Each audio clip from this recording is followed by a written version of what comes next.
Hello दोस्तों, my name is Shivam Katiyar. जैसा कि आप लोग देख पा रहे होंगे, पर डे आपको वीडियो प्रोवाइड हो रही है। कैसे हैं आप लोग? आई होप, मैं आशा करता हूं कि आप लोग अच्छे होंगे। तो आज मैं लेकर के क्लास 10th के लिए वीडियो बनाई है। तो जो क्लास 10th है, चैप्टर 10 को मैं आपको अच्छी और आसान भाषा में समझाया है। तो चैप्टर का नाम है मानव नेत्र और रंग बिरंगा संसार, human I and colourful world. अब इसमें मानव नेत्र को मैंने बताया है कि मानव नेत्र किसे कहते हैं, मानव नेत्र का अर्थ क्या होता है। तो जैसे कि हम एक बार थोड़ा सा एक्सप्लेन करना चाहेंगे। जो मानव नेत्र होता है, मानव नेत्र, आप कह सकते हैं मानव नेत्र को एक प्रकाशक यंत्र कहा जाता है। क्या कहा जाता है? प्रकाशिक यंत्र। जो प्रकाशिक यंत्र होता है, प्रकाशिक यंत्र का प्रयोग किस लिए होता है? किसी भी वस्तु का प्रतिबिंब बनाने के लिए। किसी भी वस्तु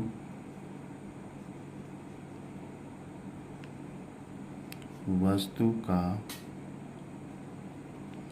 प्रतिबिंब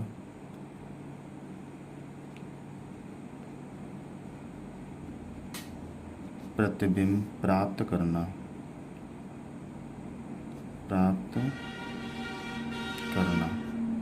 किसी भी वस्तु का प्रतिबिंब प्राप्त करना किसके कारण होता है? मानव नेत्र के द्वारा। जो मानव नेत्र होता है, ये रंग बिरंगा, क्या बेटा, रंग बिरंगी वस्तुओं को बहुत ही आसानी से दिखाता है। जो हमारी नेत्र होती है, नेत्र में दो प्रकार की सेलें पाई जाती हैं। एक शंक्वाकार सेल होती है और एक डंडाकार सेल होती है। डंडाकार सेल का मतलब होता है कि प्रकाश की तीव्रता की सुगराई होती हैं, और शंक्वाकार सेलें क्या होती हैं? रंगों में भेद बताती हैं कि हमें रंग बिरंगी वस्तुएं स्पष्ट दिखाई देती हैं। जैसे कि मानव नेत्र होता है, तो इसका प्रतिबिंब कैसा बनाता है? ये वास्तविक और उल्टा, किसी भी वस्तु का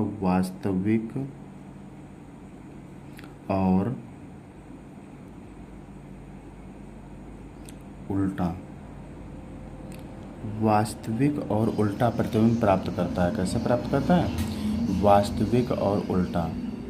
तो थोड़ा सा मैंने लिख रखा है जिससे कि वीडियो लंबी ना हो, और बहुत ही आसान भाषा में लिखा है कि जिससे आपको समझ में आ जाए। आप भी वीडियो स्टॉप करके उसको नोट कर सकते हैं। अब देखेंगे मानव नेत्र के बारे में मैंने लिखा है, जैसे कि आप लोगों को दिख रहा होगा, फिर नोट पॉइंट से आपको दिखाएंगे।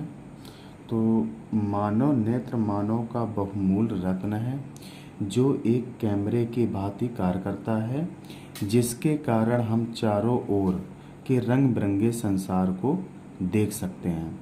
जो मानव नेत्र होता है, अगर मानव नेत्र के कारण ही हम रंग बिरंगे संसार को देख पाते हैं और रंग बिरंगी वस्तुओं का आभास कर पाते हैं। अब जैसे कि इसके नोट पॉइंट पर फोकस करेंगे। नोट पॉइंट पे देखना है क्या है। 4 मैंने नोट पॉइंट आप लोगों के लिए लिख रखे हैं, आप लोग भी इसे याद कर लेंगे लिख करके।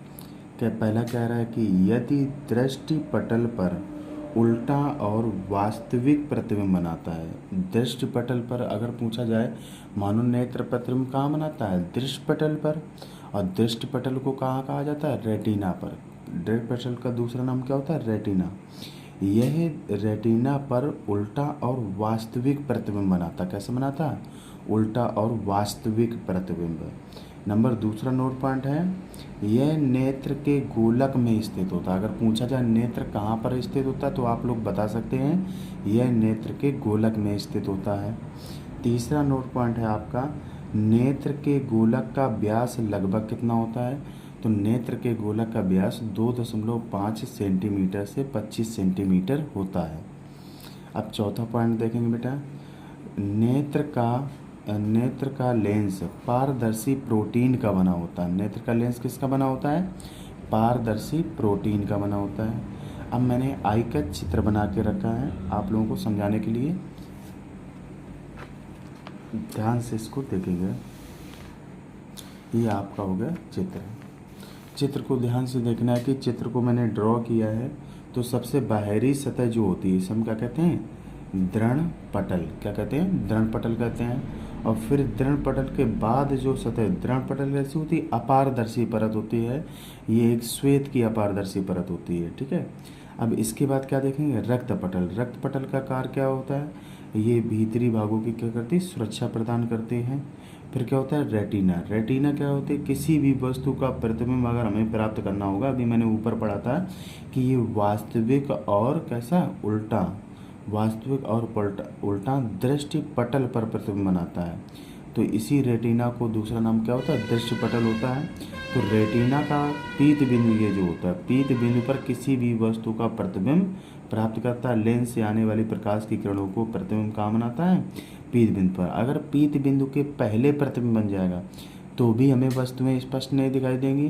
पीत बिंदु के अगर बाद बनेगा तो भी हमें वस्तुएं स्पष्ट तरीके से नहीं दिखाई देंगी। अब देखो इसमें एक भाग आपको नज़र आ रहा होगा, ये अंध बिंदु। अंध बिंदु क्या होता है, यहाँ से प्रकाश का जो अपवर्तन होता है, तो प्रकाश कहाँ जाता है, प्रकाश स्राव में। प्रकाश स्राव में किसके द्वारा जाता है, प्रकाश के अपवर्तन के कारण। यहाँ से प्रकाश मस्तिष्क तक पहुँच जाता है। अब ये जो दृढ़ पटल का उभरा हुआ आगे का भाग होता है, दृढ़ पटल के उभरे हुए भाग को कॉर्निया कहते हैं। क्या कहते हैं, कॉर्निया। तो कॉर्निया के बाद जलीय द्रव भरा होता है। जलीय द्रव के बाद मांसपेशियों की सहायता से, दोनों तरफ मांसपेशियाँ होती हैं, मांसपेशियों की सहायता से लेंस को सटीक रखा जाता है, यानी लेंस को साधने का कार्य करता है। अब फिर देखेंगे आप लोग आइरिस। आइरिस क्या होता है, जलीय द्रव के बाद एक हिस्सा होता है आइरिस होता है। और फिर इसके बाद पुतली। नेत्र के बीचों बीच पुतली होती है। पुतली का आपको कार्य पता होना चाहिए। पुतली क्या होती है, अगर अंधकार के समय हम कहीं पर खड़े हैं तो पुतली क्या करती है, धीरे धीरे बड़ी हो जाती है और वस्तुओं को कुछ कुछ दिखाई देने लगती हैं। अगर वस्तुओं का प्रतिबिंब बन जाता है तो हम कहेंगे कि पुतली के कारण ही दिखाई दे रही हैं। और जैसे उजियाला होता है तो ये अपना आकार को छोटा कर लेती है, जिससे कि, और तीव्रता की ये क्या होती है, सुगराई होती है, जिससे कि छोटा कर लेगी तो हमें वस्तुएं स्पष्ट दिखाई देगी। यानी कह सकते हैं कि मानव नेत्र की फोकस दूरी को समायोजित कर लेती है। अब इसी प्रकार बेटा बारी बारी से पाठ को भी हमने समझाया डीपली तरीके से, तो आपको देखना है। जैसे कि पहला है दृढ़ पटल। दृढ़ पटल में क्या है बेटा, मानव का नेत्र का एक खोखले गोले के समान है। मानव का नेत्र जो है एक खोखले गोले के समान है। क्या है, खोखले गोले। ये खोखले लिखा हुआ है आपका, खोखले गोले के समान है। यह बाहर से दृढ़ व अपारदर्शी श्वेत परत से ढका रहता है। अभी मैंने आपको बताया था श्वेत परत का अपारदर्शी परत होती है और ये कैसी होती है, दृढ़ होती है। इस परत को ही क्या कहते हैं, दृढ़ पटल कहते हैं। क्या कहते हैं, दृढ़ पटल। इस परत को क्या कहते हैं, दृढ़ पटल। अब इसके द्वारा ही प्रकाश का अपवर्तन हो पाता है। अब आप देखेंगे, आपको दिख रहा होगा, अब क्या कह रहा है कि यह नेत्र के भीतरी भागों की सुरक्षा, नेत्र के भीतरी भागों की सुरक्षा भी करता है तथा प्रकाश के अपवर्तन में सहायता प्रदान करता है। प्रकाश के अपवर्तन में क्या करता है, सहायता प्रदान करता है।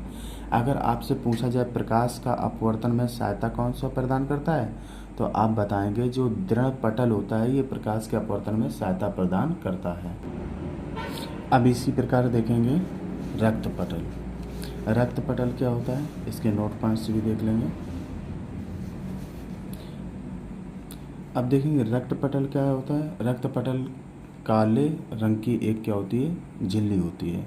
तो मैंने आपको समझाया है, दृढ़ पटल के भीतरी पृष्ठ पर, दृढ़ पटल के भीतरी पृष्ठ पर लगी काले रंग की झिल्ली को रक्त पटल कहते हैं। दृढ़ पटल के भीतर लगी काले रंग की झिल्ली को दृढ़ पटल कहते हैं, रक्त पटल कहते हैं। अब देखो रक्त पटल को कोराइड के नाम से भी जाना जाता है। ये इंग्लिश नाम कोराइड होता है, कहीं कहीं हिंदी में भी कोराइड लिखा होता है। अब देखो इसके पॉइंट्स क्या हैं। यह कैमरे के प्रतिरोध बॉक्स की भांति कार्य करता है। यह प्रतिरोध बॉक्स के भांति कार्य करता है। नंबर दूसरा नोट पॉइंट्स क्या है, यह आँख पर आपतित होने वाले प्रकाश का अवशोषण करता है, यानी प्रकाश को क्या करता है, अवशोषित करता है। नंबर अगला पॉइंट है आपका, यह आंतरिक परावर्तन को रोकता है, अंदर होने वाले परावर्तन को रोकता है। जब आपके अंदर अगर परावर्तन हो जाएगा तो वस्तुओं में क्या हो जाएगा, वस्तुएं हमें दो भागों में डिवाइड होती हुई दिखाई देंगी। आप देखेंगे इसी प्रकार क्या है आपका कॉर्निया, जिसे हम कहते हैं स्वच्छ मंडल। क्या कहते हैं, स्वच्छ मंडल। अब कॉर्निया को स्वच्छ मंडल कहते हैं तो आपको ध्यान से देखना है, दृढ़ पटल के सामने का भाग उभरा हुआ होता है। जो दृढ़ पटल होता है उसके सामने का भाग क्या होता है, उभरा हुआ होता है, उसे हम कॉर्निया कहते हैं। क्या कहते हैं, कॉर्निया कहते हैं। अब इसके नोट पॉइंट्स हैं कुछ बेटा, एक नोट पॉइंट्स इसमें लिख रखा है, कह रहा है कि नेत्र में प्रकाश इसी भाग से होकर प्रवेश करता है। यानी अगर पूछा जाए नेत्र में प्रकाश किसके द्वारा प्रवेश करता है तो आप बताएंगे ये जो कॉर्निया होती हैं दृढ़ पटल के बाद दृढ़ पटल के आगे का उभरा हुआ जो भाग होता है, इसी में क्या होता है, इसी से होकर के प्रकाश हमारे नेत्र में प्रवेश करता है। फिर इसके प्रकार देखेंगे आप लोग, परितारिका जिसे हम आइरिस कहते हैं। क्या कहते हैं, परितारिका, आइरिस।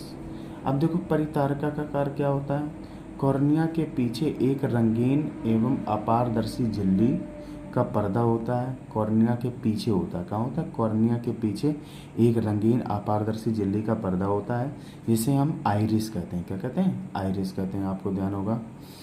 अब देखो बेटा इसी प्रकार आपको देखना है पुतली अथवा नेत्र तारा। पुतली अथवा नेत्र तारा, पुतली का कार्य क्या होता है, आइरिस के बीचों बीच एक छोटा सा छिद्र होता है। आइरिस के बीचों बीच एक छोटा सा छिद्र होता है, जिसे हम पुतली या नेत्र तारा कहते हैं। क्या कहते हैं, पुतली या नेत्र तारा कहते हैं। अब इसके पॉइंट्स से देख लेंगे बेटा, पॉइंट्स मैंने लिख रखे हैं। अब देखेंगे पहला पॉइंट्स क्या है आपका, कह रहा है कि पुतली नेत्र में प्रवेश करने वाले प्रकाश को नियंत्रित करती है। पुतली का कार्य क्या होता है, नेत्र में प्रवेश करने वाले प्रकाश को नियंत्रण करना। अब देखो दूसरा क्या है, यह अंधकार के समय अपना आकार बड़ा कर लेती है और प्रकाश के समय अपना आकार छोटा कर लेती है। अब तीसरा नोट पॉइंट देखेंगे, कॉर्निया से आने वाला प्रकाश पुतली से होकर नेत्र लेंस पर प्रवेश करता है या पड़ता है। क्या बताओ, नेत्र लेंस पर पड़ता है। अगर पूछा जाए नेत्र लेंस पर प्रकाश कहाँ से आता है, जो कॉर्निया से आने वाला प्रकाश होता है वो पुतली से होकर नेत्र लेंस पर पड़ता है। अब इसी प्रकार आगे देखेंगे, अब क्या कह रहा है, नेत्र लेंस जिसे हम कहते हैं आई लेंस। अब इसको समझेंगे,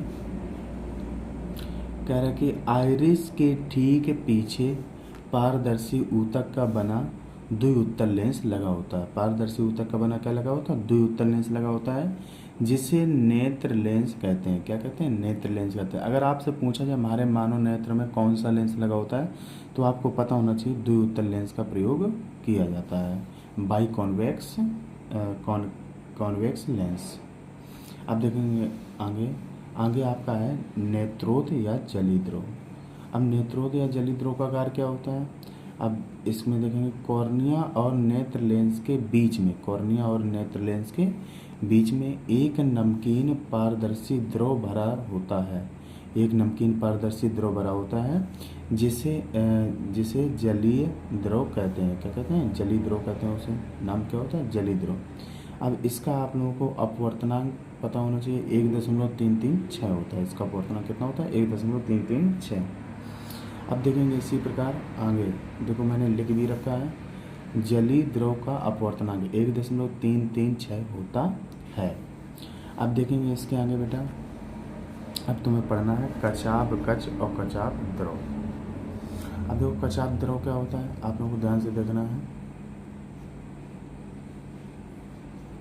अब देखो कचाप द्रव को समझेंगे, कह रहे कि कचाप कच या कचाप द्रव नेत्र लेंस और रेटिना के बीच के भाग को कचाप कच कहते हैं। अगर पूछा है कचाप कच कैसे कहते हैं तो नेत्र लेंस तथा रेटिना के बीच के भाग को कचाप कच कहते हैं। इसमें उच्च अपवर्तनांक वाला गाढ़ा पारदर्शी द्रव भरा रहता है। अगर पूछा है इसमें क्या भरा रहता है तो इसमें उच्च अपवर्तनांक वाला गाढ़ा पारदर्शी द्रव भरा रहता है, जिसे कचाप द्रव कहते हैं। क्या कहते हैं, कचाप द्रव कहते हैं। अब देखेंगे रेटिना के बारे में।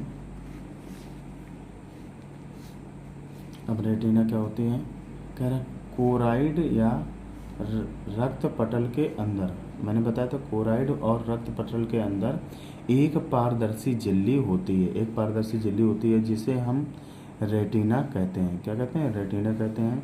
इसे दृष्टि पटल के नाम से भी जाना जाता है। मैंने अभी बताया था थोड़ी देर पहले कि इसे दृष्टि पटल कहा जाता है रेटिना को। तो दृष्टि पटल अगर आ जाएगा तो भी आपको समझना रेटिना पूछा जा रहा है, अगर रेटिना आ जाएगा तो भी आप समझेंगे रेटिना पूछा जा रहा है। अब देखो इसके कुछ पॉइंट्स हैं, ये आपको ध्यान रखना है। पॉइंट्स क्या है, किसी भी वस्तु का प्रतिबिंब रेटिना पर बनता है। कोई भी जो वस्तु होती है उसका प्रतिबिंब सदैव कहाँ बनता है, रेटिना पर बनता है। दूसरा पॉइंट है दृष्टि तंत्रिकाओं के द्वारा ही रेटिना पर बने प्रतिबिंब का रूप, रंग और आकार का ज्ञान मस्तिष्क को होता है। ये जो दृष्टि तंत्रिकाएं होती हैं, इसके द्वारा ही रेटिना पर बने वाले प्रतिबिंब का रंग और आकार का ज्ञान मस्तिष्क को हो पाता है। अगला पॉइंट है आप लोगों को, अगला पॉइंट लिख रखा है, रेटिना पर 2 प्रकार की प्रकाश सुगराई सेलें पाई जाती हैं। अगर पूछा है रेटिना पर कितनी प्रकार की प्रकाश सुगराई सेलें पाई जाती हैं, 2 प्रकार की। नंबर 1 क्या होता है, डंडाकार सेलें होती हैं। नंबर 1 क्या होता है, डंडाकार सेलें होती हैं। और नंबर दूसरा क्या होता है, शंक्वाकार सेलें होती हैं। अब देखेंगे पॉइंट्स हैं इसके कुछ। पहला पॉइंट है प्रकाश की तीव्रता का आभास दंडाकार सेलें कराती हैं। अगर पूछा है दंडाकार सेलों का कार्य क्या होता है, प्रकाश की तीव्रता का आभास कराती हैं। नंबर दूसरा पॉइंट है मनुष्य को वस्तु के रंगों का आभास शंक्वाकार सेलें कराती हैं। अगर पता हो आपके अंदर अगर शंक्वाकार सेलों की मात्रा क्या होती है, अधिक पाई जाती है, तो वो क्या करती है, रंगों का स्पष्ट ज्ञान देती हैं कि ये कौन सा रंग है, और रंगों को स्पष्ट दिखा पाती हैं। अब देखेंगे इसी प्रकार रेटिना पर बने प्रतिबिंब का प्रभाव वस्तु में हटाए जाने के 1/16 सेकेंड बाद तक रहता है। यानी अगर आपसे पूछा रेटिना में प्रतिबिंब कब तक रहता है, किसी वस्तु का प्रतिबिंब बन जाता है, कब तक बना रहता है, तो आप बताएंगे रेटिना पर बने प्रतिबिंब का प्रभाव वस्तु के हटाए जाने के 1/16 सेकेंड बाद तक रहता है। अब देखेंगे अगला पॉइंट्स है आँख के इस गुण का प्रयोग सिनेमा घरों में किया जाता है। आँख के इस गुण का प्रयोग कहाँ किया जाता है, सिनेमा घरों में किया जाता है। अब देखेंगे इसी प्रकार पीत बिंदु क्या होता है। अब देखेंगे पीत बिंदु देखेंगे रेटिना के बीचों बीच एक पीला भाग होता है। रेटिना के बीचों बीच एक पीला भाग होता है जहाँ पर बना हुआ प्रतिबिंब सबसे अधिक स्पष्ट दिखाई देता। मैंने आपको पहले बताया था कि पीत बिंदु जो होता है, रेटिना के पीत बिंदु पर किसी भी वस्तु का स्पष्ट प्रतिबिंब बनता है, तो इसे पीत बिंदु कहते हैं। जब कोई भी वस्तु का स्पष्ट प्रतिबिंब रेटिना पर बनेगा तो उसे हम पीत बिंदु कहेंगे। और ये कहाँ होता है, रेटिना के बीचों बीच एक पीला सा भाग होता है, वहाँ पे प्रतिबिंब किसी भी वस्तु का स्पष्ट बनता है। अब देखेंगे आगे, अब इसका एक पॉइंट्स लिख रखा है, इस भाग की सुग्राहिता सबसे अधिक होती है। अगर पूछा जाए किस भाग की सुग्राहिता सबसे अधिक होती है, तो आप बताएंगे कि जो पीत बिंदु है इसकी सुग्राहिता क्या होती है, सबसे अधिक होती है। अब इसके बाद देखेंगे अंध बिंदु को। अब देखो अंध बिंदु का आकार क्या होता है। अब देखेंगे अंध बिंदु, अब इसमें क्या कहेंगे, रेटिना के जिस स्थान को भेद कर दृष्टि तंत्रिकाएं मस्तिष्क को जाती हैं, वहाँ पर प्रकाश का कोई प्रभाव नहीं पड़ता है। इस स्थान पर प्रकाश सुग्राहिता शून्य होती है।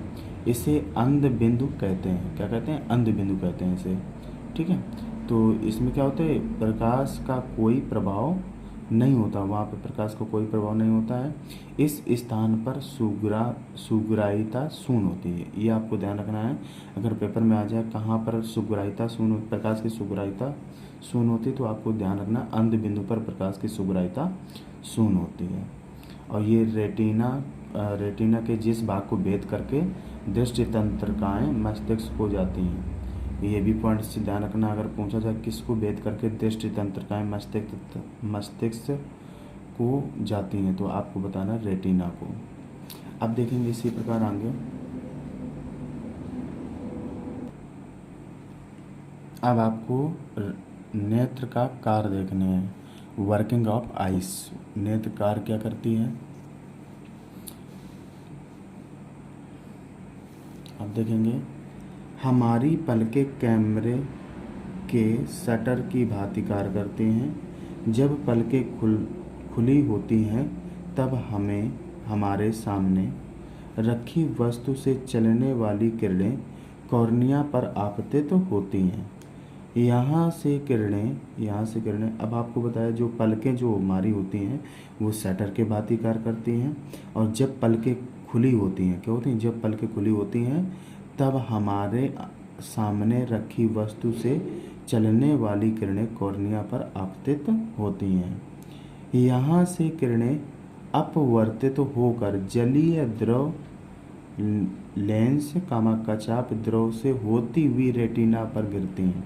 यानी इतने भागों से अगर पूछा जाए प्रकाश किससे अपवर्तित होकर कहाँ पहुँचता है, तो पहले जली द्रव के बाद फिर लेंस, फिर कचाप द्रव से होता हुआ रेटिना पर पहुँचता है। अब देखने हैं रेटिना पर वस्तु का उल्टा और वास्तविक प्रतिबिंब बनता। कैसा बनता, उल्टा और वास्तविक प्रतिबिंब बनता है। और प्रतिबिंब की सूचना प्रकाश तंत्रिकाओं द्वारा रेटिना की संवेदी कोशिकाओं से होकर मस्तिष्क में पहुंचती। कहाँ पहुंचती है, मस्तिष्क में पहुंचती है। और मस्तिष्क अनुभव के आधार पर उसका ज्ञान सीधे रूप में प्राप्त कर लेता है। अनुभव के आधार पर उसका ज्ञान सीधे रूप में प्राप्त कर लेता है। अब देखेंगे इसी प्रकार। अब मैंने चित्र भी बना करके आपको समझाया है। कोई भी वस्तु होगी, वस्तु से हमेशा कितनी किरणें चलेंगी, 3 किरणें चलेंगी। एक क्या होगी, इसके इस कॉर्नर से अपवर्तित होगी, एक इसके इस कॉर्नर से अपवर्तित होगी, एक क्या होगी बिल्कुल सीधी चली जाएगी प्रकाशक केंद्र से होती हुई। अब ये तीनों किरणें जहाँ पर मिलेंगी वहाँ पर क्या होगा, इसका उल्टा प्रतिबिंब प्राप्त होगा। कैसे प्राप्त होगा, उल्टा प्रतिबिंब। अब यहाँ से देखें ये तीनों किरणें जाएंगी तो यहाँ पे किसी वस्तु का प्रतिबिंब सीधा प्राप्त होगा। तो यहाँ पे कह सकते हैं दृढ़ पटल, ये लिखा हुआ है। दृढ़ पटल मतलब क्या होता है, रेटिना। ये कौन सा भाग है, रेटिना इसमें बनी हुई है। और ये उभरे हुए भाग को क्या बना कह देते हैं, कॉर्निया। और ये लेंस है इसका। अब देखेंगे बेटा आगे आपको देखना है नेत्र की समंजन क्षमता। नेत्र की समंजन क्षमता क्या होती है, नेत्र लेंस क्या बताएंगे, नेत्र लेंस की फोकस दूरी को समायोजित करने की क्षमता को नेत्र की समंजन क्षमता कहते हैं।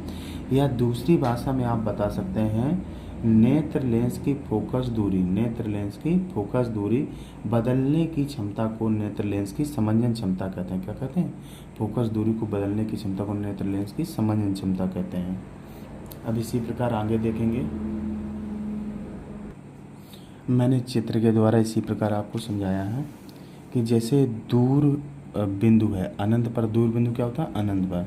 तो अनंत से जो चलने वाली प्रकाश की किरणें होती हैं नेत्र लेंस से परावर्तित होने के बाद रेटिना पर क्या बनाती है, प्रतिबिंब बनाती। कहाँ पे बनाती हैं, रेटिना पर प्रतिबिंब बनाती हैं। अनंत से चलने वाली प्रकाश की किरणें लेंस से अपवर्तन के पश्चात कहाँ बनाती हैं, रेटिना पर प्रतिबिंब प्राप्त करती हैं। अब देखेंगे यहाँ पे मैंने लिख भी दिया है अनंत पर स्थित वस्तु से आने वाली प्रकाश की समांतर किरणें, तो आपको ध्यान रखना है। अब इसी प्रकार दूसरा भी चित्र मैंने बना करके आपको समझाया है। अब देखेंगे इसमें क्या होता है कि जो निकट स्थित वस्तु होती है उससे चलने वाली प्रकाश की किरणें, उससे 2 प्रकाश की किरणें चलती हैं तो लेंस के कॉर्नर से अपवर्तित होकर रेटिना पर प्रतिबिंब प्राप्त कर लेती हैं। ये क्या होता है, निकट स्थित वस्तु। जब वस्तु निकट स्थित होती है तब की घटना ये है। अब इसी प्रकार मैंने डिफाइन किया है कि नेत्र का निकट बिंदु, नेत्र का निकट बिंदु, नेत्र का निकट बिंदु क्या होता है, वह निकट बिंदु जिसे नेत्र अपनी अधिकतम समंजन क्षमता लगाकर स्पष्ट देख सकता है, नेत्र का निकट बिंदु कहलाता है। नेत्र का क्या कहलाता है, निकट बिंदु कहलाता है। इस बिंदु से नेत्र की दूरी स्पष्ट दृष्टि की न्यूनतम दूरी कहलाती है। इस बिंदु से नेत्र की दूरी क्या कहलाती है, स्पष्ट दृष्टि की न्यूनतम दूरी कहलाती है। अब इसका पॉइंट्स देखेंगे बेटा।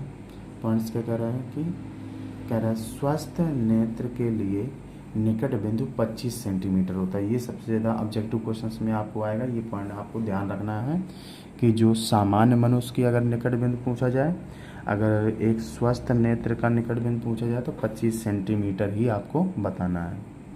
अब इसी प्रकार आगे देखेंगे आप।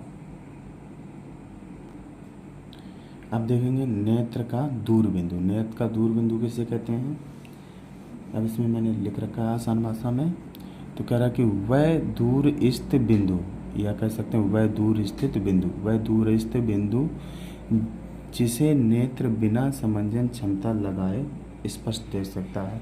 जिसे नेत्र बिना समंजन क्षमता लगाए स्पष्ट देख सकता है, उसे नेत्र का दूर बिंदु कहते हैं। उसे नेत्र का क्या कहते हैं, दूर बिंदु कहते हैं। अब इसे हम समझा सकते हैं। इस बिंदु से नेत्र तक की दूरी को स्पष्ट दृष्टि की अधिकतम दूरी कहते हैं। क्या कहते हैं, स्पष्ट दृष्टि की अधिकतम दूरी कहते हैं। अब देखेंगे पॉइंट्स इसके कुछ मैंने लिख रखे हैं।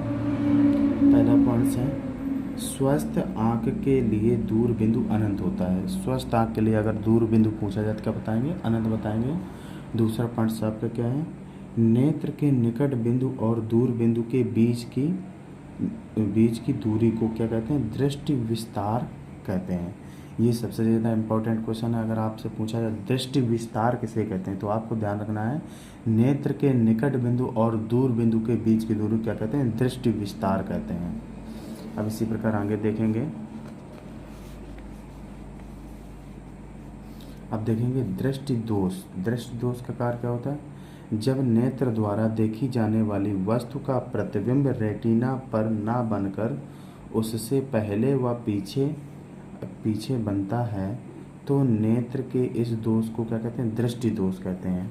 तो दृष्टि दोष को आपको समझना है कि जो नेत्र में आने वाला प्रकाश की किरणें होती हैं, तो वो वस्तु का प्रतिबिंब रेटिना पर ना बनाकर रेटिना के या पहले बना लेती हैं या रेटिना के बाद बनाती हैं। तो वस्तु हमें क्या होती है, दोष हमारे आँख में हो जाता है, हमें वस्तु स्पष्ट नहीं दिखाई देती है।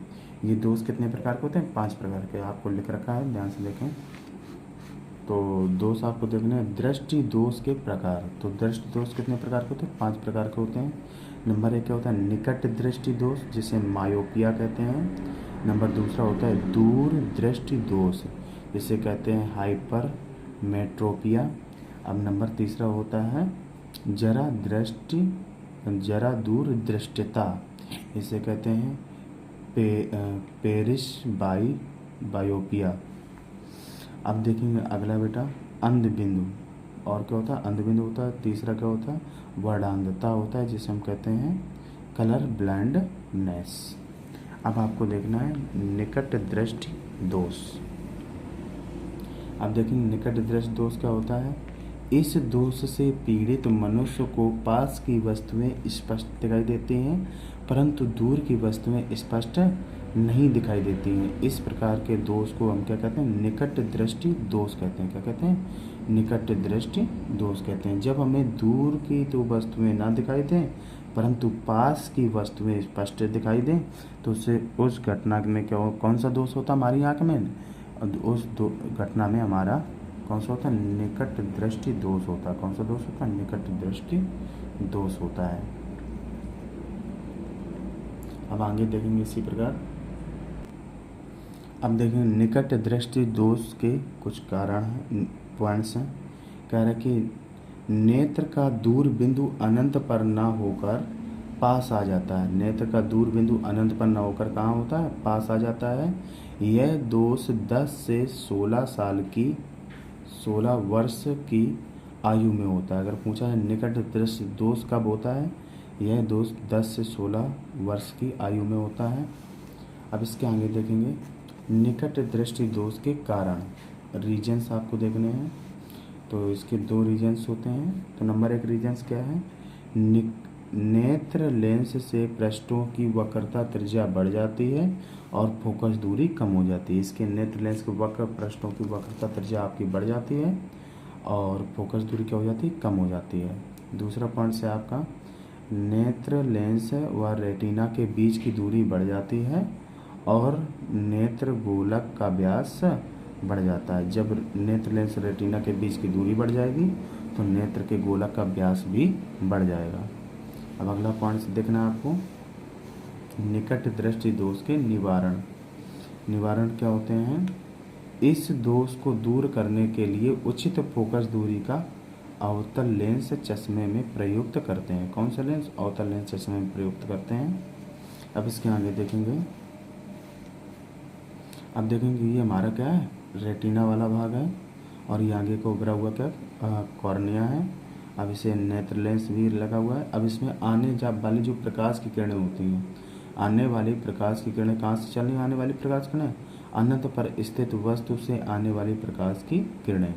तो अनंत पर स्थित वस्तु से आने वाली जो प्रकाश की किरणें होती हैं ये क्या करती हैं, नेत्र से प्रतिबिंब रेटिना पर न बनाकर रेटिना के, यहाँ पर रेटिना के पहले प्रतिबिंब बना देती हैं।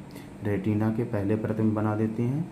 तो जब रेटिना के पहले प्रतिबिंब बन जाएगा तो हमें वस्तुएं स्पष्ट नहीं दिखाई देगी। तो इसके लिए हमें क्या लगाना पड़ता है, अवतल लेंस लगाना पड़ता है। तो अवतल लेंस देखेंगे, दूसरा मैंने एक चित्र बना कर रखा है आपको जिससे आसान भाषा में समझ में आ जाए। तो इसमें अनंत से आने वाली प्रकाश की किरणों का प्रतिबिंब कहाँ पे, फोकस पर बनाया जाता है। तो जब फोकस पर बनाते हैं तो फोकस से क्या करते हैं, किरणों को अपवर्तित करते हैं। तो अपवर्तित करके रेटिना पर इसका प्रतिबिंब प्राप्त कर लेते हैं।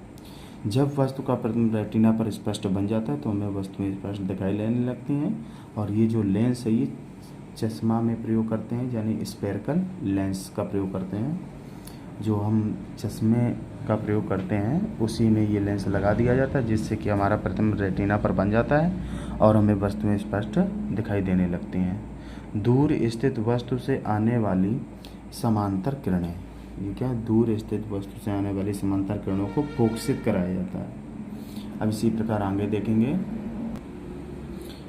अब आपको देखना है दूरदृष्टि दोष।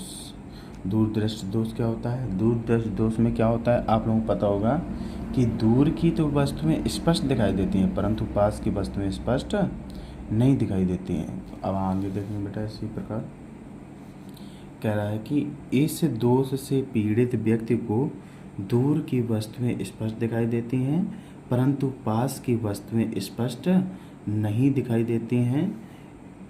उस दोष को हम क्या कहते हैं, उस दृष्टि दोष को दूरदृष्टि दोष कहते हैं या उसे दूरदृष्टि दोष कहते हैं। अब इसका पॉइंट से है बेटा, कह रहा है कि नेत्र का निकट बिंदु 25 सेंटीमीटर से अधिक दूरी पर हो जाता है। नेत्र का जो निकट बिंदु है वो 25 सेंटीमीटर से अधिक दूरी पर हो जाता है।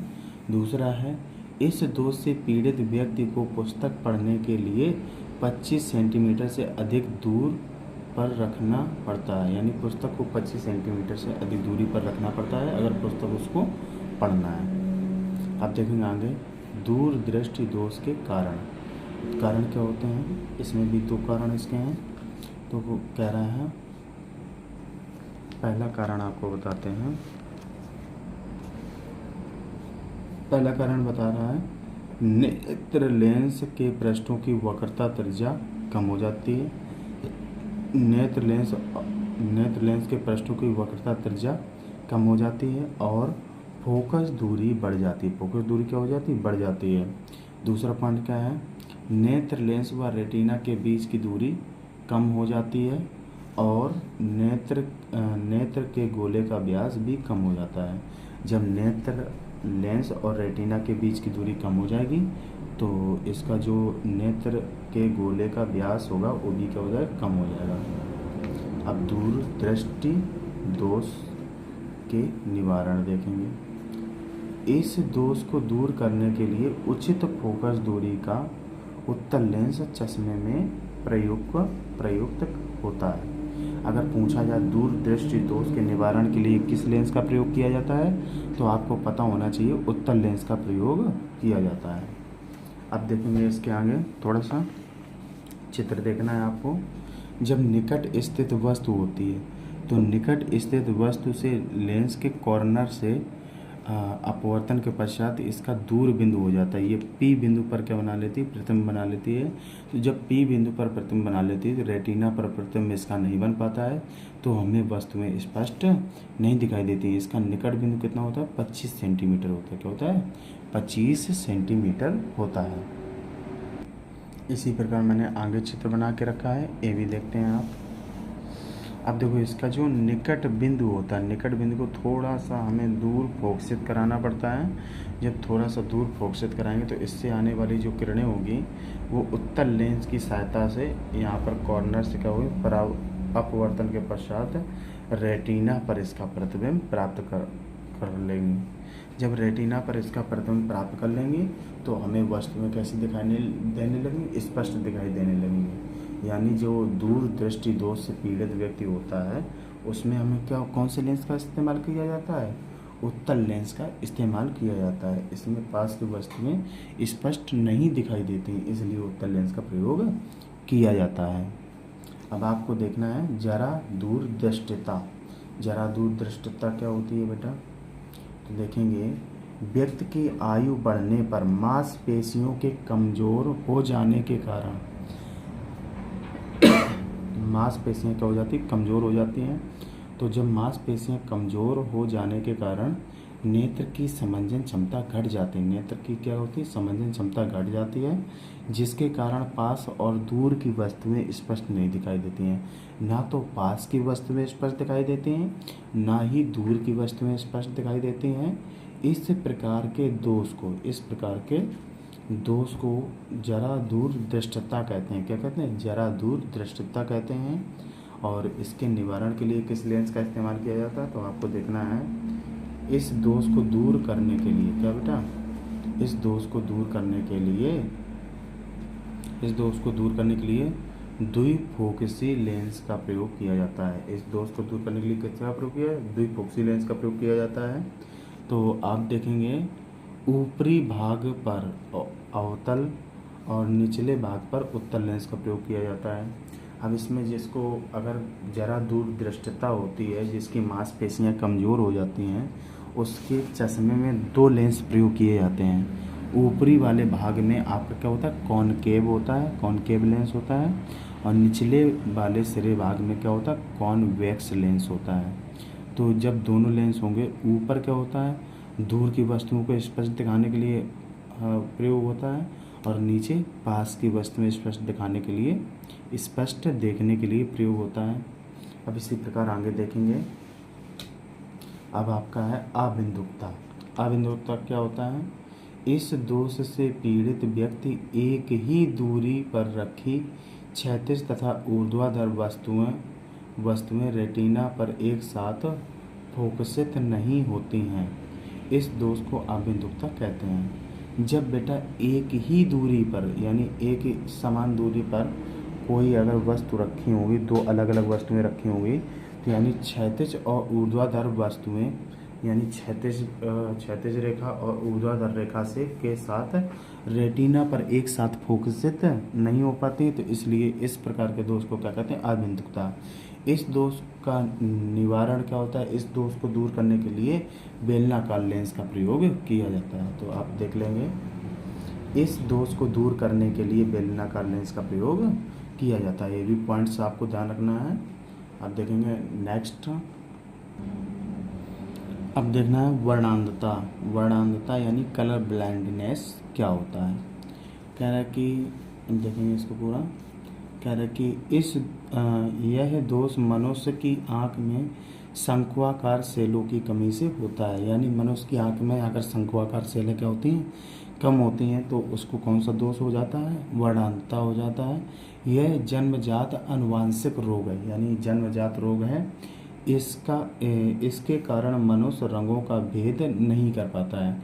मनुष्य जो होता है वो रंगों को नहीं बता पाता, ये रंगों में भेद नहीं कर पाता। जैसे एक साथ उसे कई रंग दिखाए जाएं तो उसे एक ही कलर के दिखना स्टार्ट हो जाएगा, या एक से अधिक कलर, दो कलर के दिखना स्टार्ट हो जाएगा। इसी प्रकार वो रंगों में ये नहीं बता पाएगा कि ये कौन सा रंग है, ये कौन सा रंग है।